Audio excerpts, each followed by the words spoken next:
Olá, sejam bem-vindos e bem-vindas à primeira entrevista da série Diálogos ICC Brasil Eleições 2022. Essa série de diálogos, promovida pela International Chamber of Commerce, a ICC, conta com apoio institucional da Bayer, do Demarest, da Janssen, da Kroll e da Microsoft, e parceria de produção da FEComércio São Paulo. Durante as conversas, nós vamos entender melhor os planos econômicos dos principais candidatos à presidência. Hoje está conosco o economista e assessor econômico da Fundação Perseu Abramo, Antônio Corrêa de Lacerda, que representa a candidatura de Luiz Inácio Lula da Silva, do PT. E para iniciar a nossa conversa, eu vou passar a palavra a Gabriela Dorilhac, que é diretora executiva da ICC Brasil. Gabriela, fique à vontade. Obrigada, Rodolfo. Olá a todos. Professor, muito obrigada pela presença, muito obrigada pela disponibilidade em conversar conosco, abrindo essa série. Professor, hoje o mundo passa por um cenário geopolítico extremamente instável. Saímos de uma pandemia, temos um conflito político, uma crise de abastecimento. Tudo isso criou uma instabilidade, uma falta de previsibilidade para os países, para as empresas. Como o senhor vê essa questão da inserção internacional, como o Brasil deve atuar nesse cenário de instabilidade, de falta de previsibilidade no mundo? Já existe algum tipo de plano, prioridades para esse cenário?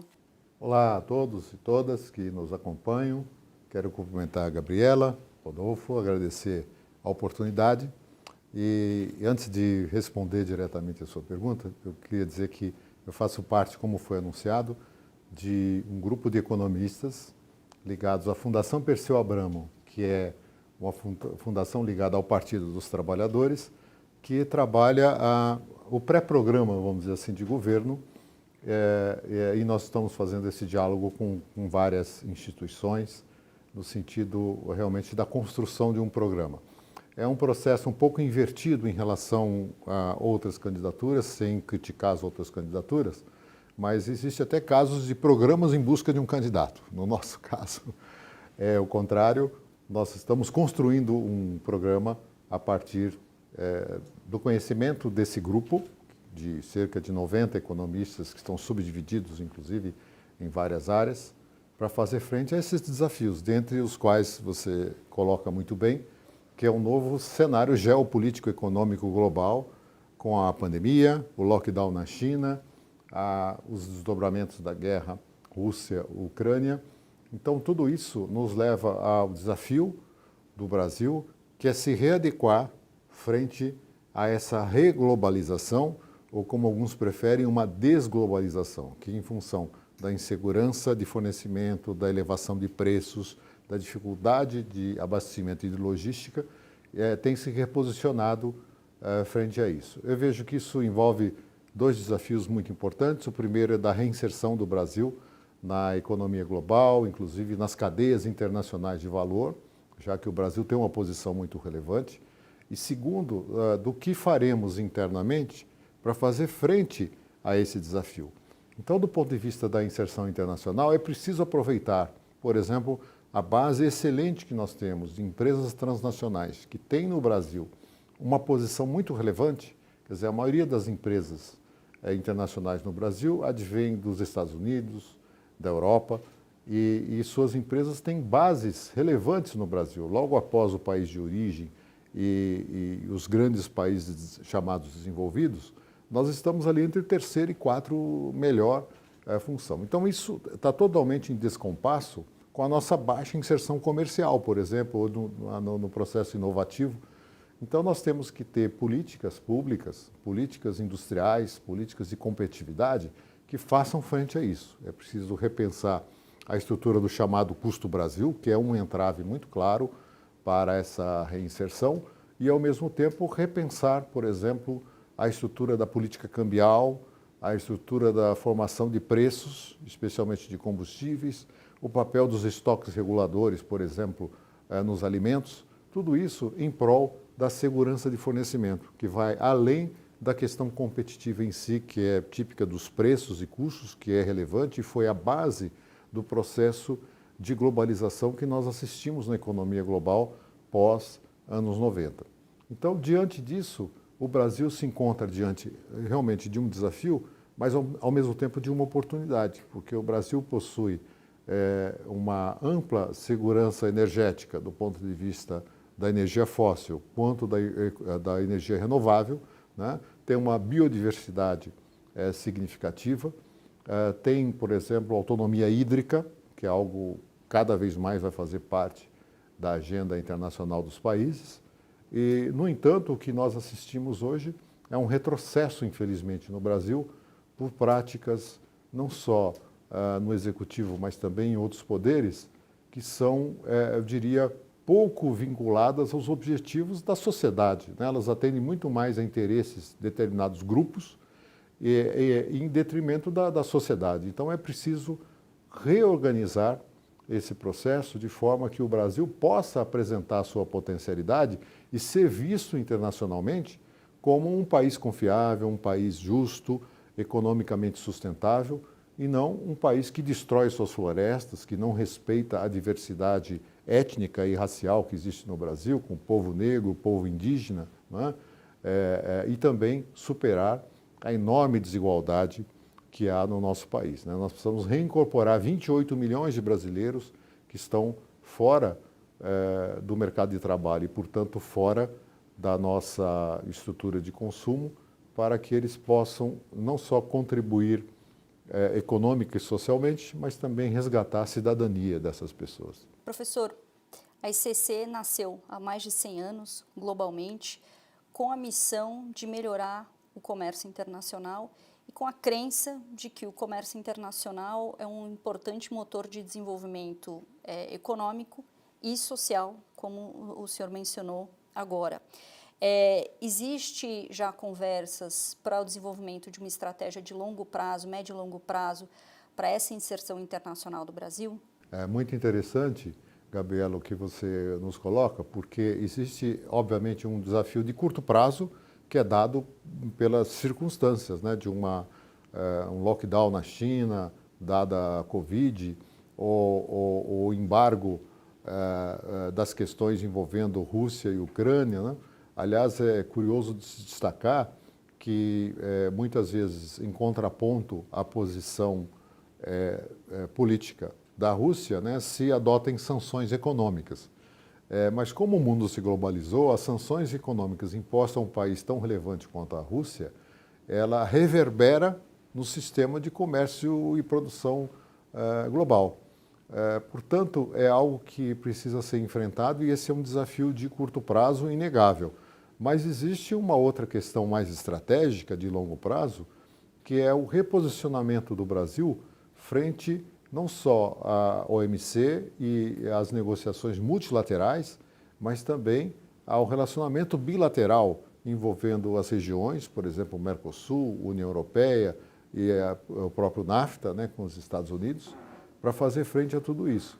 Então, é preciso ser pragmático, né, na construção desse novo modelo, levando em conta muito mais do que afinidades ideológicas ou políticas, o interesse do país. Eu ressalto que a tradição do Itamaraty, por exemplo, é bem nessa linha que eu estou dizendo. Circunstancialmente, ela está talvez desvirtuada por questões ideológicas e mesmo de interesse do executivo que está exercendo o seu mandato, mas isso precisa ser resgatado. Quer dizer, a tradição do Brasil como um país multilateral, pragmático, né, do Estado laico, precisam fazer parte desse processo, não só do ponto de vista da nossa capacidade de geração de desenvolvimento local, mas também entender a inserção internacional como parte disso, né?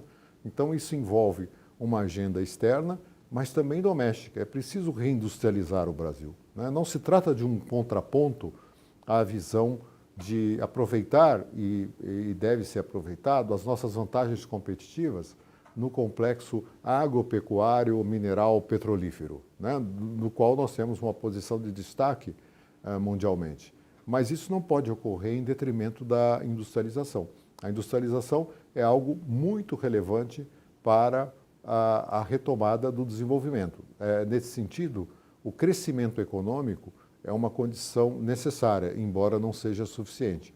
O Brasil parou de crescer há muito tempo, enfrentou recessões em alguns anos e é preciso resgatar as condições para a retomada do crescimento econômico e fazê-lo de uma forma ambiental e socialmente responsáveis, né? Quer dizer, então, o desenvolvimento na sua acepção mais ampla pressupõe tanto medidas de caráter interno, como também esse reposicionamento do Brasil frente a um mundo em profunda transformação. Professor, agora há pouco o senhor mencionou o chamado custo Brasil, que é um alto custo que prejudica o país.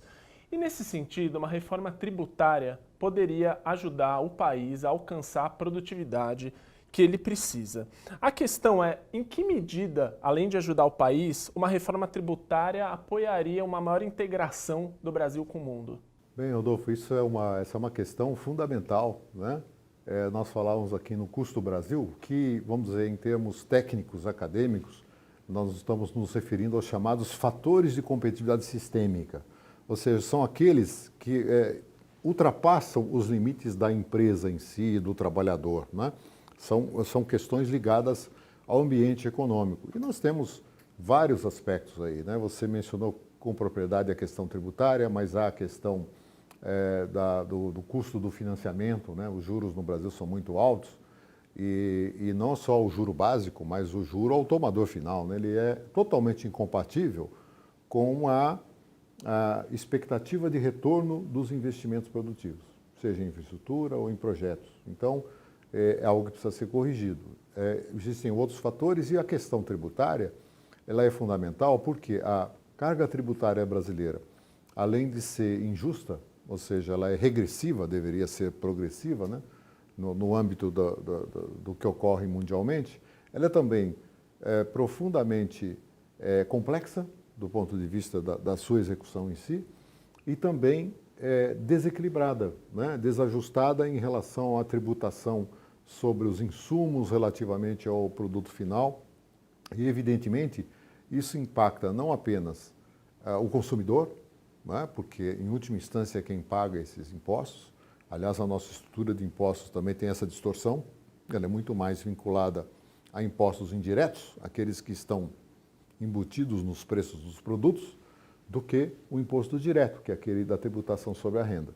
Por isso que a maioria dos países opta em tributar a renda e menos o consumo, para estimular o desenvolvimento. E do ponto de vista da inserção internacional, por que ela prejudica? Porque na medida em que o produto brasileiro é sobretaxado e nem sempre isso é compensado na exportação e muito menos na concorrência com os importados, ela acaba distorcendo a estrutura competitiva do país, né? Existem, a gente sabe também, muitas brechas legais que levam a um processo de elisão tributária, de planejamento tributário, que, embora justificado e compreensível do ponto de vista das empresas, para o país como um todo, ele é extremamente prejudicial. Bom, então temos o desafio da reforma tributária, que não é algo novo, é algo que está colocado há décadas na nossa pauta, porque ela, embora tecnicamente seja possível de ser apresentada, existem algumas propostas, inclusive no Congresso Nacional, existe o desafio de viabilizá-la politicamente, porque, evidentemente, isso envolve interesses legítimos de setores e que se contrapõem muitas vezes. E a exemplo do que ocorre, por exemplo, no comércio internacional, com a paralisação das negociações no ambiente ou no âmbito multilateral, do ponto de vista doméstico, por outros caminhos, a reforma tributária enfrenta o mesmo desafio. Ou seja, diante da possibilidade ou da impossibilidade de se viabilizar politicamente um acordo mínimo que permita avanços, tudo permanece como está. Então, infelizmente, é o que tem ocorrido com mudanças tópicas que vêm sido feitas no âmbito tributário, muitas vezes para pior, porque o sistema fica ainda mais complexo e mais ineficiente. Então, nós precisamos sim construir um novo arcabouço tributário, né?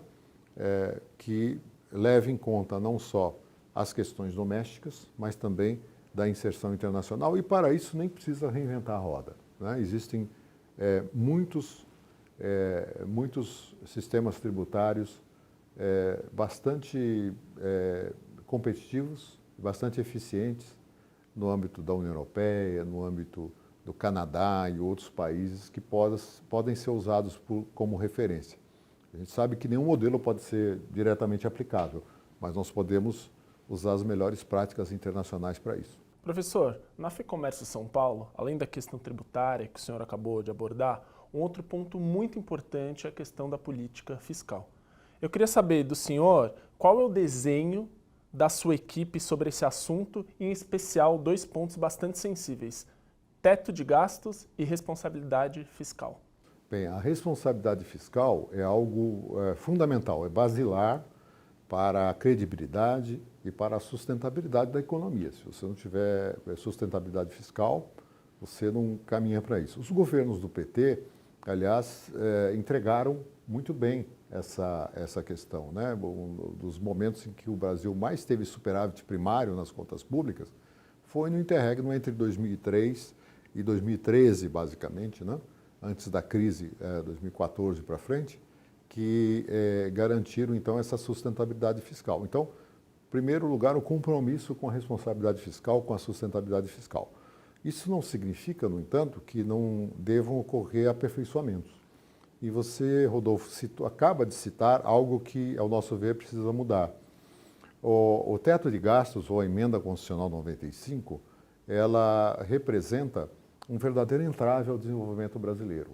Em nome de uma suposta sustentabilidade fiscal, criou uma enorme restrição aos investimentos. Eu costumo dizer que, mais do que um teto de gastos, a emenda constitucional 95 se transformou num teto de investimentos. E eu explico por quê. Na verdade, em 2016, quando ela foi instituída, e válida a partir de 2017, por 20 anos, né? Aliás, não existe paralelo, né, de uma regra fiscal tão pretensiosa, né, em termos internacionais. Ela acabou levando a uma situação em que, diante da pressão legítima que há dos setores da sociedade por gastos correntes, ou seja, os gastos do dia a dia que se realiza, o executivo acaba prejudicando, para se adequar ao teto de gastos, a restrição de investimentos. Não por acaso, nos últimos 4 anos de vigência da emenda constitucional 95, o nível de investimento público relativamente ao PIB caiu à metade. Se você pegar os 4 anos anteriores à vigência da emenda constitucional 95, o nível de investimento público federal relativamente ao PIB era da ordem de 4% do PIB, né? De 2017 a 2021, na vigência da emenda constitucional 95, esse número caiu à metade. E esse ano, 2022, tudo indica que chegaremos ao menor nível de investimento histórico desde da estrutura das contas públicas, que foi instituído lá em 1947. E a gente deve investir pouco acima de 1% do PIB. Então, alguma coisa está fora da ordem e é preciso reestruturar a lei do teto, e isso passa, evidentemente, por uma negociação pelo Congresso, já que é uma emenda constitucional, para, ao mesmo tempo que preserve as condições da sustentabilidade fiscal, não inviabilize o crescimento dos investimentos, né? O investimento público não é o investimento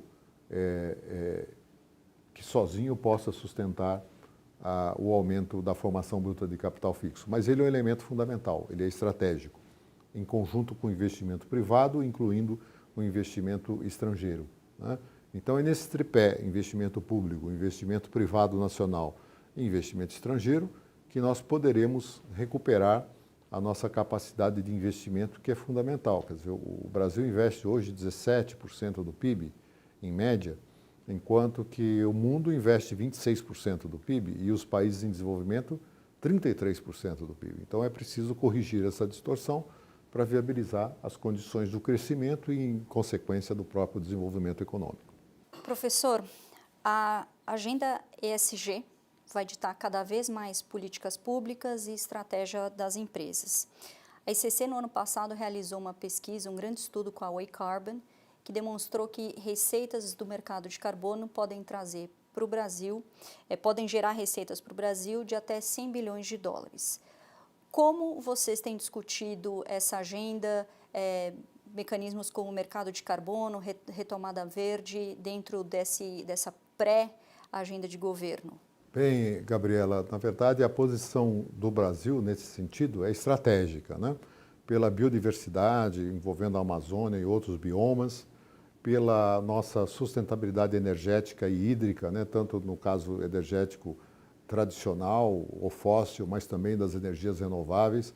Então as pré-condições estão dadas, né? Para que a gente possa, na transição energética e na transição para a economia verde e digital, aproveitar essa potencialidade brasileira e transformá-la num dos elementos fundamentais do desenvolvimento. Então é algo que sim contempla a nossa agenda e pressupõe o uso da descarbonização como um elemento fundamental, não só de sustentabilidade do ponto de vista ambiental, mas também econômico e social, porque essas coisas estão cada vez mais interligadas. E muitas vezes algo que não é feito pela falta de recursos financeiros poderia ser suprido, por exemplo, com a receita advinda da descarbonização ou do melhor uso das energias renováveis. Então eu vejo que nós estamos diante de uma enorme oportunidade que atualmente não tem sido suficientemente explorada pelo Brasil.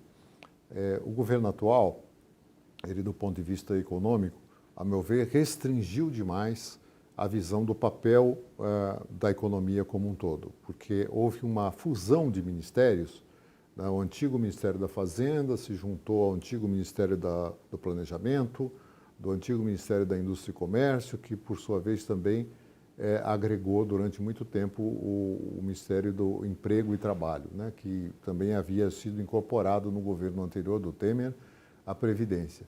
Então, há uma sobreposição de agendas e tornaram impossível a um único ministério cuidar de toda essa temática, né? De toda essa agenda tão ampla e complexa. E também entendemos que a interação entre os vários ministérios tem sido pequena, assim como a interlocução com o setor privado, né? De uma forma geral, e as entidades representativas da sociedade. Veja que há propostas muito interessantes no âmbito da sociedade brasileira e que estão, vamos dizer, totalmente desarticuladas em relação à postura do governo atual. Aliás, nós estamos, infelizmente, assistindo a um retrocesso muito forte na área ambiental, né? E que é preciso ser resgatado. Então, o primeiro trabalho a ser feito por um novo governo será resgatar a tradição e a potencialidade, né? O respeito internacional do Brasil com relação à temática ambiental, com relação às questões étnicas e raciais, né, que são tão importantes para a sociedade. Da mesma forma com o próprio resgate da democracia, né? Sem o respeito às instituições, sem o Estado democrático de direito, não é possível evoluir na agenda do ESG e da sustentabilidade. Então, eu vejo que nós temos um desafio nesse ponto e, ao mesmo tempo, uma excelente oportunidade, porque o Brasil tem as pré-condições para fazer essa transição. Professor, retomando um pouquinho o ponto do papel do Brasil, como que o senhor vê o papel do Brasil no mundo hoje? A gente tem o protagonismo que seria necessário? E um outro ponto importante relacionado à pergunta é: a adesão ao OCDE continua uma prioridade? Sim, primeiro eu acho que a gente tem, Rodolfo, que separar duas coisas, né? Circunstancialmente, tendo em vista a péssima gestão que há hoje no Executivo, o Brasil, infelizmente, se transformou num país irrelevante, né? Do ponto de vista internacional, tanto que está fora das grandes agendas internacionais, né? Porque nós temos um Executivo que age na contramão da tendência internacional e da própria tendência doméstica, né, de sustentabilidade, de respeito às instituições, de práticas republicanas, né, de desenvolvimento. Então, tudo isso tem colocado o Brasil numa situação absolutamente subestimada em relação à sua potencialidade. Então, a potencialidade brasileira é imensa, né, mas é preciso resgatar a credibilidade da governança brasileira para que essa nossa potencialidade seja resgatada. Em outros momentos a gente já teve um protagonismo muito maior. E é nesse sentido que se enquadra o nosso relacionamento com todos os órgãos multilaterais e internacionais. Inclusive, já falamos da OMC, mas também no âmbito da OCDE.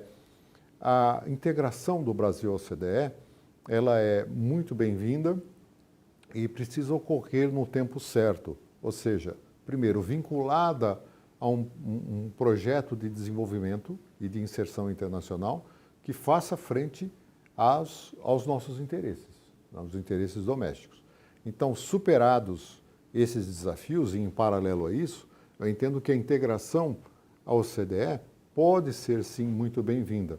A única coisa é que ela envolve compromissos, né, e contrapartidas, que muitas vezes se transformam em restrições para a implementação do nosso próprio projeto. Então, essa conjugação de interesses precisa ser levada em conta na definição do nosso posicionamento com relação à OCDE. Com relação ao G20, que é um órgão, como sabemos, de um fórum virtual, né, de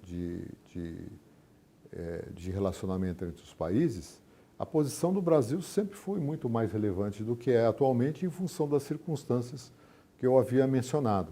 Mas veja, que país tem as condições, né, que o Brasil tem do ponto de vista populacional, do ponto de vista do seu peso econômico, né? Poucos países no mundo em desenvolvimento têm esse perfil.